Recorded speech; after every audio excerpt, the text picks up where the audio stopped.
Have you ever wondered how to investigate something that's happened online? A fraud or scam we're talking.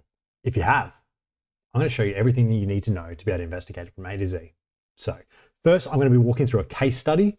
And thank you to Correct Transition 92, who posted this 14 hours ago, asking for some advice in relation to it.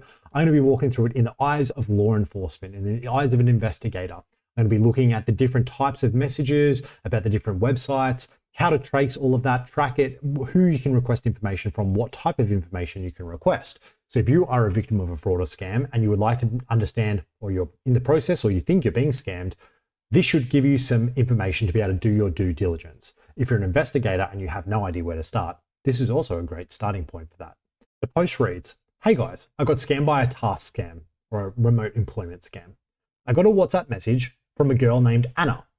Her name's not Anna, it's probably a bloke. She said that she was an agent and recruiter for autoin.vip, a website. I'm just going to call it Otto for simplicity's sake. She asked if I was interested in still looking for a job where I can make between 100 or more pounds daily. Stupid enough and gave it a try. First, she was provided with 40 tasks, completed 40 of 40 tasks and reached 105 USD. The second day, it continued, got through the tasks again, and where I had to then invest 75 euro to continue the tasks. I invested and continued. I was able to make 166 euro and even withdraw it into my own bank account. Now they do this because it helps to build trust in the platform, and then it allows you to deposit more money, and it's a long game. They make more money in the long run if they let you withdraw a little bit. It's really common. It happens with crypto as well. Again, paid for it. Should have stopped there. So I continued and again got a negative balance of minus 275 USD. I paid for it and continued my tasks to get back the money. But unfortunately, at 38 out of 40 tasks, I got another package task order, asked to pay $1,375. And this is where you start to work out that it's a bit of a scam, clearly too much money, didn't want to pay it. They said, look, I'll pay 1,000 if you can pay the rest. They're just trying to milk them for everything that they can. Now, how do we investigate this? Now, I'm going to pretend that this is a report that's come through for investigation of some description. I obviously don't have access to any kind of special systems where I am.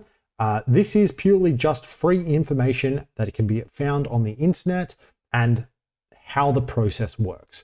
So the way that I would personally approach this is I would look at the message and go systematically through the message. The first thing that we have is a WhatsApp message. Okay, so let's talk about WhatsApp phone numbers and mobile service providers.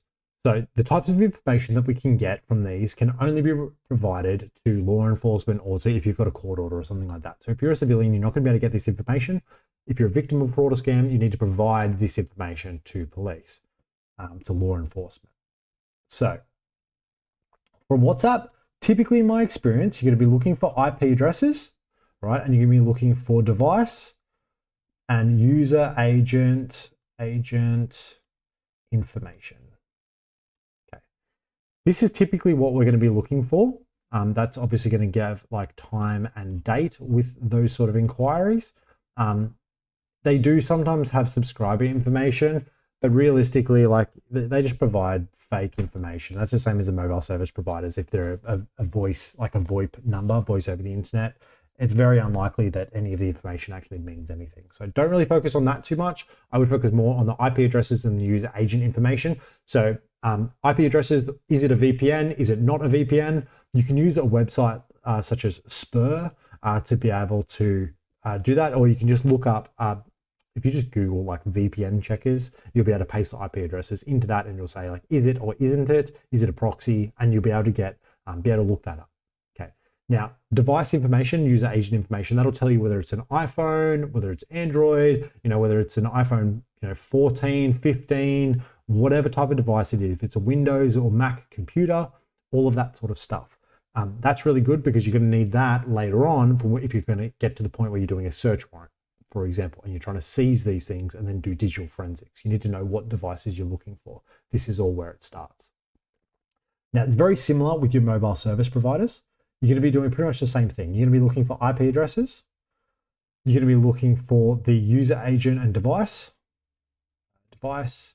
info, right? But you're also going to be looking, so you're going to have CCRs and RCCRs, so call charge records and reverse call charge records. So, who's called who, or text messages and that sort of stuff. If it's done through WhatsApp, probably not going to get anything there, especially as the VoIP number.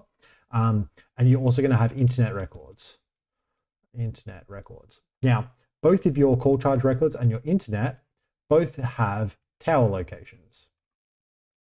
So you can get towers. Obviously, this is going to give you information about where someone is, which is a great thing to be able to, if you get the device information, you know roughly where they are, and you get some information about, you know, who the suspect is, well, you can use that to build reasonable suspicion to be able to do warrants. Now, from here, you're also going to be able to get subscriber info. And so that's like name, date of birth, addresses, payment details, and maybe emails, that sort of thing. Emails, again, so names, date of birth, you can obviously make inquiries with each of those different things. Payments, obviously you can make inquiries with the banks, and you're going to be asking for pretty much the same thing. And you're going to be comparing them to see what's the same, what's different. You know, are these bank accounts being created in person or are they being created online? And you do that by obviously the KYC, the know your customer information that's been provided to the banks. And you compare that with the IP addresses that are connecting and the types of devices that are connecting. And if you're layering these WhatsApp phone numbers with the mobile service providers with the payment information from the banks, you're going to get a pretty good picture of how it all goes together. Now, email addresses, just very quickly. So you can, again, it's very similar to WhatsApp. I would be looking only at IP addresses, user agent device information, the times and date that it's been registered. They also collect the IP address of the country that where you've signed the terms and agreements, terms and conditions. So it's a pretty good way of telling whether someone's onshore, offshore. So these types of scams are pretty much always offshore, but we can still investigate them. So this is the start. The next thing from here is we talk about the girl named Anna. That means nothing, not a real name, not a girl named Anna. So Auto Ian VIP, Auto VIP. So we can do some checks with this website. So the first thing that we can do, you can go to a domain age checker. So if you just Google domain age checker, domain age checker, you can see how long this website has been up and alive for. So this website was registered on the 24th of December 2023. It's been alive for 98 days, not very long. If you are involved in a scam or you're trying to work out whether something's legitimate or not, if something is really new, like I'm talking like a couple of days, a couple of months, it's a pretty good indication that you should probably do a little bit more checks, you know, due diligence. The next thing that we can do is we can look up where the domain is registered. So if we do domain lookup, there are so many that you can do. It's a domain who is. There is infinite of them. I use Central Ops. It's just one that I've always used. And you can see, I'll just zoom in for you here. So you would just paste in the website and it'll tell you that it's still registered. And a lot of this information is redacted, and that's based on the privacy settings set up by this company up here, so gname.com. But it does telling us that it's registered in the registering company is AL, wherever this is. AL, which is Albania. Yeah, very good. So that's registered over here. That doesn't mean that that's where the offenders are, but that's just some of the information that's been provided and has been put on the domain lookup. So if you went to this company here, the registrar URL, you're going to be able, they will be the ones that have information in relation to that website. So just to quickly explain how this has worked, they've got their fake website and they've got .vip, which is here. They've just clicked search and they've made some website, a bullshit website called, you know, auto.vip, which is this. And it costs, I think it was like $6 when I looked it up before. Anyway, to work out how to get information from these guys, click contact us. Now, they are registered in Singapore. So, I mean, I'm not in Singapore, but the way to be able to get this information is you can email them or contact them. You know, they've got support emails here. They will likely say, sorry, we're not going to help you without a warrant or something like that. Now, what you're going to do is you're going to go through Interpol. Interpol have agreements with different countries to be able to liaise and pass information and do checks and whatever with different law enforcement, with local law enforcement in different countries. So if you go to Interpol, on Interpol, there, who we are, maybe? Who we are, member countries, sure. And here you can see all of the countries that are part of this agreement, and then you can send investigations or ask for information from those different regions. Singapore. So Singapore is one of those. So we are able to go through Interpol, so your local Interpol, they will be the liaison, the conduit to that region. So you can send a request for information through there. That's how that works. They will send information back. Sometimes it is a long turnaround. It depends on the investigation, how much you care. So if you go to archive.org, you're able to look at the internet, and this website archives the internet. So you can put in the website just here into the Wayback Machine. And I've actually saved this today. And so we can jump in here and we can have a look at what the website looked like today. It is likely still loading it and whatnot. So I'm just going to jump onto the actual website just to show you very quickly what it looks like. It looks something like this. It's a very simple website.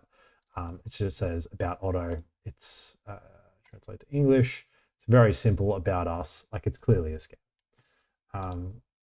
But using Internet Archive is a really good way of being able to not reveal your IP address to different scammers. If you're from a law enforcement IP address, for example, they may have flags to be able to pick up on that. To show you what a legitimate one may look like, let me just go to amazon.com.au, and I can see this. So there's 21,000 captures, and it looks something like this. So I can go all the way back to say 2014, pick a random date, and now I can look at Amazon back in 2014. It's a fantastic tool. It's pretty cool. Have a play with it, jump into the history. But this is great for checking sites if they've changed over time. You can request them to be archived. So in here, if it hasn't been captured, you are able to request for it to be archived. So if it hasn't, you just put it in there, and if it hasn't been done before, you can ask for it to capture it and to update it. Great tool, great information you can get. Now, from here, they're talking about doing tasks. Can't do about anything about that. That's just bullshit. Next thing is going to be talking about sending money, sending and receiving money. So when you're receiving money, when you're sending money, you're going to need to obviously be provided with a bank account or some kind of pay details. Now, in this instance, I can only assume because I don't have the information, it's not available to me, that they are sending this information, the money internationally. If they're sending it internationally, again, it's going to be a request through Interpol. Typically, what I would do in these sort of situations is I would send the entire investigation to wherever the money has gone, because that is most likely going to be the only place that you can really follow this up. And then you would close it on your end. You would package everything you've got your screenshots, you've got your statements from your witnesses, all of that sort of stuff, and send it as a nice package to whatever country would send it over to, Albania or wherever we're sending it. Get screenshots of the transactions, proof of these confirmations of these transactions. That's pretty important. Otherwise, they're probably not going to be taking it. There's a lot of back and forth with that, but that's generally the process. Again, with bank accounts, you're going to be after subscriber information. Same as usual. You're going to be looking at the spending of the accounts. KYC. So how does the bank actually know that that person is who they are?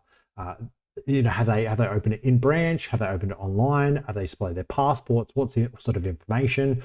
Are they connecting with VPNs? All of that sort of stuff is going to be important. Again, it's very similar information you're going to be asking for. You're going to be asking for IP addresses, device information. You're going to be asking for subscriber information, all of your payment details, addresses, all of that sort of stuff. It's all pretty much the same thing. You've just got a template stuff that you're kind of asking for, and you're kind of looking at it on all of these different platforms. And I know that we briefly touched on payments before. That in a nutshell is how it works. I hope you've got a little bit out of it, and it's provided you some value, and it's helped to clear some things up. If there is something that you would like to know, please let me know in the comments, and we can talk more about it. We just need to be more transparent and open about this sort of stuff, and just spreading more information so that people are actually able to investigate this and aware that we can investigate it. So thanks for your time. I appreciate it. I would love it if you could give me a follow. It'd mean a lot.